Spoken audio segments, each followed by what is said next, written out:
I didn't get my first tattoo until I was in my early 30s. And a lot of my life, even as a pastor, I lived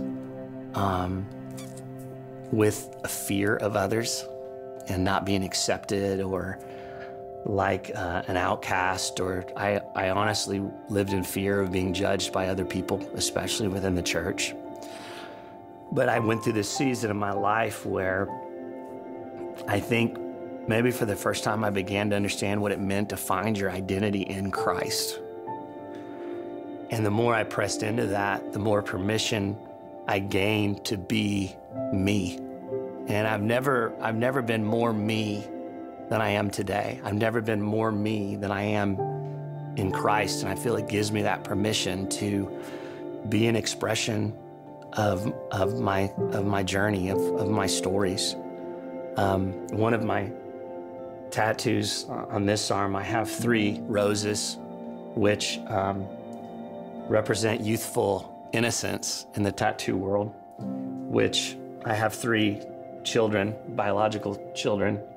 And while I was waiting, that period when we knew we were going to adopt in Ethiopia, but we were just waiting to bring them home, I had the 2 rosebuds put on as I was thinking about them and who they were to me in my life. I have beloved on this side with my kids' names on them, just to remind me about just family, love, mercy, grace. I have never learned more about God and His love for me than I have than from being a father and looking at my own kids.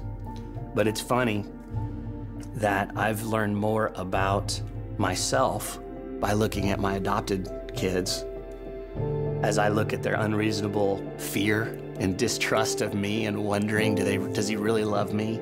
Does he really care? If I do this, is he still gonna love me? Is he still gonna welcome me into my family?